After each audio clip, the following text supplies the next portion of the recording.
Hey everybody. It's Monday now. And I finally worked up the freaking energy or will to make this video. Talking about the freaking Georgia Tech game Friday night. Yeah, dang it. That's going to be one that is going to haunt me for a long time. I mean, I haven't been, hiding or anything. I just, every time I got a sick feeling in my stomach every time I thought about that game for the past few days. And I'm a little more numb to it Monday now, so now that it won't actually inflict pain on me to talk about it, I think I will. I mean, what can I say, though? I did go on Big Dog Brett. If anybody watches Big Dog Brett, he's a Georgia YouTuber. I went on his show Saturday for about an hour or an hour and a half or something and talked about the game at length, like a football kind of breakdown rather than like emotional breakdown. So if anybody's interested in that, you can check out his stream from Saturday. And so I have, I haven't been completely silent on it. Been talking on Twitter a little bit about it, responded to some comments. I mean, for the most part, Georgia fans have been like, wow, it's a mixed bag. Some of them are being really obnoxious. Like, whoop-de-freaking-do. It's funny, the dichotomy of kind of what they say in the pregame video, like, oh, time for the annual beatdown. First of all, was last year a beatdown? I mean, you win by 8. We scared the hell out of them last year. We weren't even that good last year. And scared the hell out of them. Lost to them by 8. Gave them all they wanted there at Bobby Dodd. And this year, of course, went how it went. So, I don't know. A lot of them are acting like, it's funny. I guess I would have probably been doing the same if I'd have won. I'd have been giving them hell. Because, it looked like everything was lining up for Georgia Tech to win this one. Like, you had the Jeff Collins years, we weren't even competitive at all. And then you had, Brent Key's interim year, and we were down bad. We were down to our third and fourth string quarterback, and we had, we just had so much wrong on that team in that interim year. We barely hobbled to the finish line that year and still managed to hang in there, 33-17. And we were able to score on them, but, it was clear that we had a long ways to go. And then last year, of course, nobody really expected that game to be competitive, and it was. We had them at home, had the fans show up, and we closed the gap significantly. And this year, we're on equal footing with them. I mean, that's what it is. You take a team into 8 overtimes. I don't know about y'all, but it tells me they're probably about as good as each other. If I watch a game, I've been saying this for years, if I watch a game with 2 football teams and, one of them wins by 1 or 2, doesn't that tell you that they're about as good as each other? And,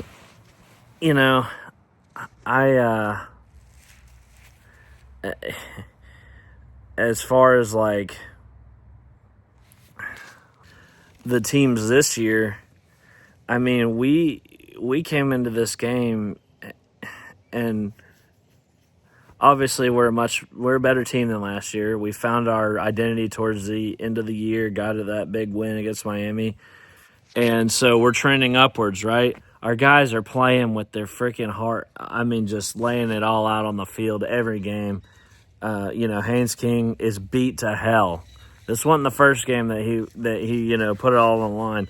Last week against NC State, he dude, he had a similar performance, and he didn't throw the ball once, or besides like a screen or whatever. But in Georgia, they were freaking coming. They come into this year and they just, I mean, you got Carson Beck, who's a freaking loser. I mean, he's a douche. He's robbing money from the school. He drives around a Lamborghini and he sucks. Throwing all these interceptions, costing him games. And he's been playing like crap. And he winds up, it's the strangest thing with him because he winds up putting up good numbers in the end to make it not appear as bad. What it is their second half team. He plays terribly out the gate. Same thing with this game. He plays terribly to start the game and then gets his head out of his ass and starts playing better. But I mean, no one likes him. No one at Georgia likes him.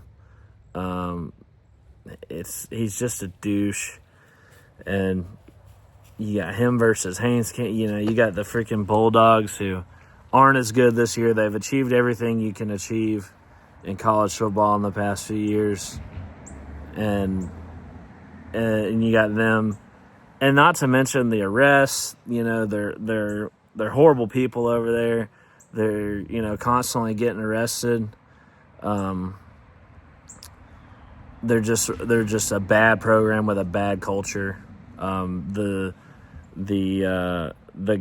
seniors on this Bulldog team are not like, they sat on the bench throughout the 2 national championships they won, and it seems like there's complacency issues there. Obviously, with the Georgia Tech team, there's no complacency. It just seemed like everything was lining up for the big underdog story, especially when you go into 8 overtimes. But for it to go into 8 overtimes and it's literally like the bad guys versus the good guys. And for it to go into 8 overtimes and the bad guys win in the end. And it's not just me that's saying this. Like, the entire country was pulling for Georgia Tech. It's devastating, man. I'm not even trying to be sour grapes or anything. That's how I feel. Obviously, how can I not be emotional after what I've seen? So I'm sure I'll get a ton of hate for saying that kind of stuff in the comments from Georgia fans. I actually don't care what Georgia fans think. I don't care what Georgia fans think at all, so call me sour grapes or whatever you want. But they just did not deserve to win that game. As far as the refs, a lot of people are talking about the refs. Obviously, blaming the refs on YouTube in our community is a no-no. It's not really something that you're supposed to do. It looks sad and it looks, pathetic. Obviously, there was calls missed one way or the other. Here's my opinion on the refs. Here's my opinion on the refs. You can call it what you want. The targeting call. I'm fine with the no call on the targeting. I'm fine with that.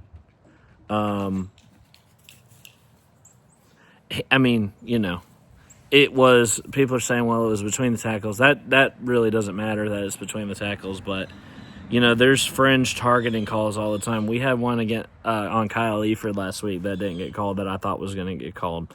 The problem with targeting is that no one knows what it is. So you can't definitively say, anyone who definitively says that it's one way or the other, obviously, you can't know. It's not clearly defined. It's, you give another referee to decide, and he might come up with that it's targeting. It's up to the referee to decide that.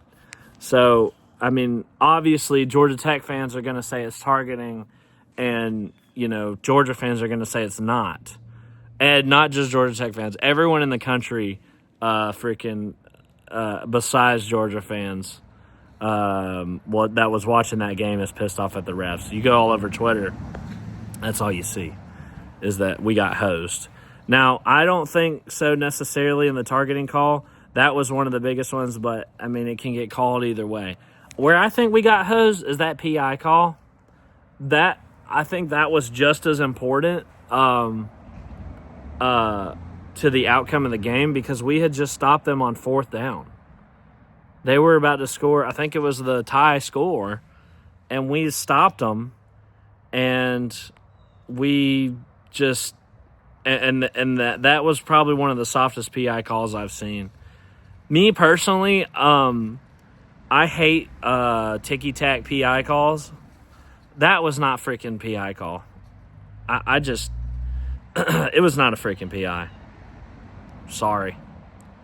And so yeah, we got screwed there for sure. And I guess on the holding call, they scored on a call that was like probably the worst holding you've ever seen. He's literally getting yanked back. That should have been called. And then, of course, the response from Georgia fans is to pull up, missed holding calls on every other. So there's missed holding calls on every play is the point. That one was really bad, and in those situations should have been overlooked, though, in my opinion. But yeah, the worst call, in my opinion, was the DPI by far. I think that was just horrible. And do I think that the refs impacted the outcome of the game? Yeah, I do. Not to mention the fumble.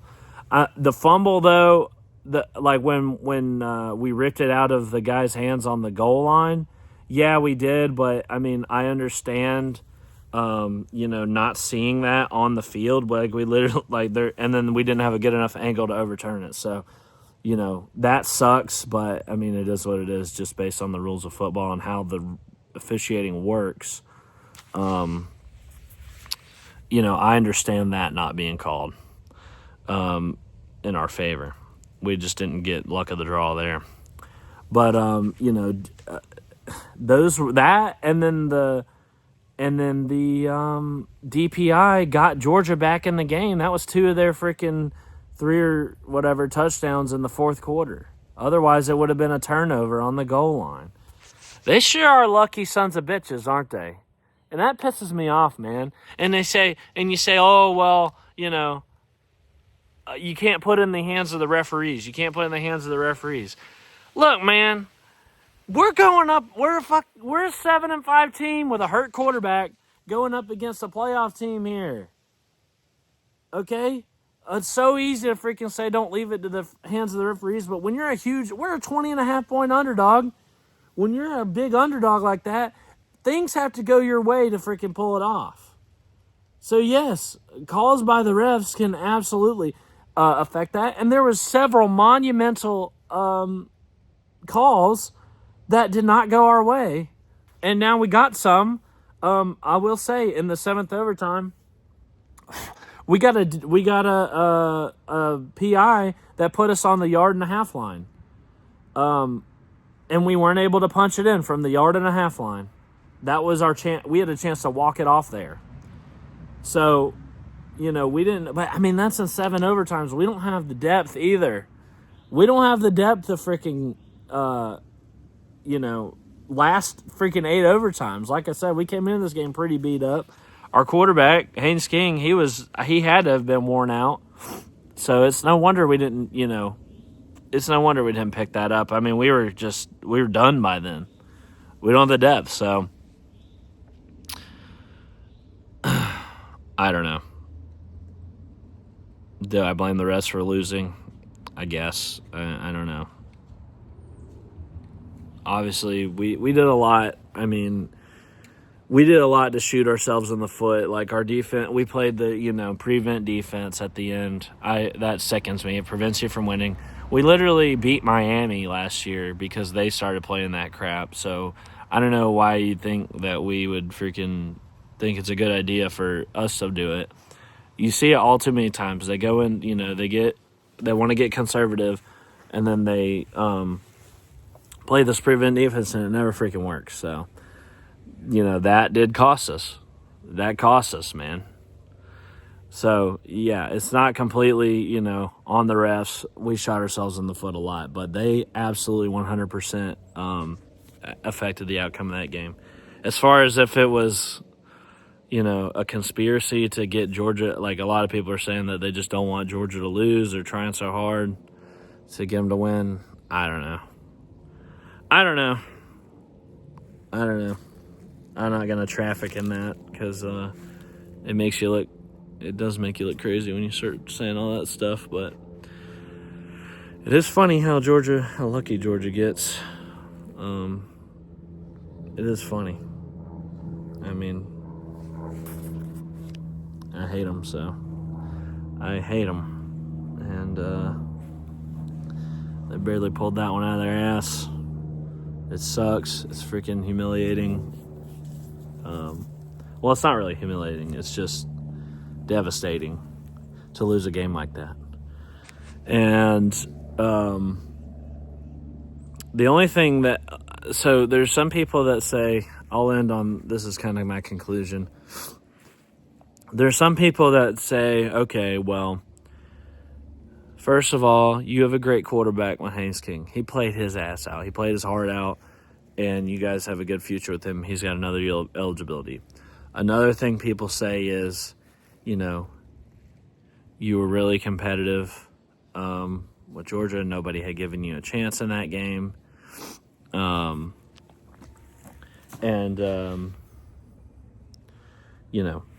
Nobody really expected you to be that good or make that into a game or whatever else. Yada, yada, yada. Well, that stuff doesn't really make me feel any better because I already knew that coming into the game. I already knew Haynes King was really good. I already knew it was going to be competitive with Georgia. Based on last year, no one gave us a chance there, and we still, scared them. And this year, we're a much better team. They're a worse team. So we should have won that. It doesn't make me feel better to freaking compete with them at this point because we're on equal footing. It just is what it is. They're not, light years better than us anymore. I already knew that, though. The only thing that does make me feel better is kind of when you zoom out even further and look at it like, when I rank this in terms of my worst losses, some people say they'd rather get blown out than like have a close loss like that. And that's spoken like somebody who hasn't gone what we've gone through. I mean, I've gone through Jeff Collins and just had our soul beat into the ground by teams like Georgia and Notre Dame and god dang Virginia Tech. That is a way worse feeling. That's like a program destroying feeling. It's easy to, be one of these top programs and you get blown out once and it doesn't affect you. But, to be like Georgia Tech and, you get blown out and your recruits decommit and then it happens again next week, it destroys the confidence of your team. They don't bounce back from it. You're going to have to fire your coach and it's going to be another 5 years of turning the thing around. That's what getting blown out means to a less inferior freaking team, a bad team. So, no, I would not freaking rather get blown out by a playoff team. I'd rather take them to 8 overtimes for the second longest game in college football history and lose. I'd rather lose like that than get blown out. That's every time. You go back to the time we lost to Notre Dame and Georgia, a combined 100-0. That's rock bottom. That's despair. I thought we were going to get relegated. I thought the ACC was going to devolve and all the best team, Florida State and Clemson, were going to leave. And we were going to lose the best teams in our conference, and nobody was going to want Georgia Tech because we were terrible. And we were going to be forced to play group of 5 ball. That's true freaking despair. That when you're worried about your program and being in danger. That's a tough loss to swallow. So, no, I wouldn't rather get blown out. that doesn't mean it doesn't hurt, though. It hurts bad. And it's really bad. So when you zoom out and you look at it from the perspective of, okay, we've come so far from Jeff Collins, and you go back to that 100-0 loss to Notre Dame and Georgia. How long, if you would have asked me how long I thought it would have took for us to get competitive with Georgia again, they were on top of the world. They won the national championship that year. We were literally rock bottom. I would have told you it probably won't be in this next decade. But for us to turn around, this is Brent Key's second full year of being head coach. Second full year. And he's taken Georgia to 8 overtimes. This won't be our last chance to beat Georgia. In fact, we'll beat them next year, I'm sure. And we are definitely headed in the right direction with Brent Key. Our recruiting, we have an 18th ranked recruiting class right now in the country. One of our best recruiting classes ever. We're going to reach heights probably not seen before at Georgia Tech here. Or at least not since the olden days. So, you step back, look at it from that perspective. I'm grateful for where we are. Compared to where we were with Jeff Collins.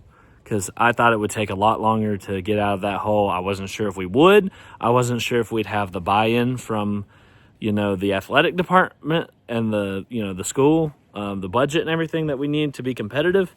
And we do now, despite what some people might say or think that are, ignorant to the situation. We have the highest, athletic budget that we've ever had at the school. And we're headed, in the right direction. So, Georgia Tech's here to stay. It wasn't a fluke, wasn't an accident, wasn't it wasn't, an off day for Georgia. Well, this wasn't out of the ordinary for Georgia because they played several games like this year. And they keep getting away with it. But this is going to continue to happen. Next time it'll be in our favor. So, I guess run and tell that. But, hey, quit digging. Quit digging holes. You cut it out. Anyway, that's what I got to say. I've rambled on a long time about this, but, how could I not? God dang. That was an 8 overtime game. I barely even talked about the game itself, but if you want to see that, go to Big Dog Brett's channel. I don't know. We stay tuned because we got a lot of changes. It looks like coming from the transfer portal and everything, and trying to retain our coaching staff and everything else. So I'm going to be covering that. So y'all stay tuned, and hopefully we get a good bowl game, an exciting bowl game. I'm hoping for Florida, and Michigan. Maybe that'd be cool. Southern Cal, those would be cool. One thing about this, too, is our season's not over. We got a freaking bowl game, second year in a row. Just didn't think we'd be here, after the Collins year. So that was one thing about we get, destroyed by Collins, and then we'd have an offseason where everybody left, all our good players left, all our coaches, and then we had no bowl game to show for it. So, all right. I will see you guys next time. Go Jackets.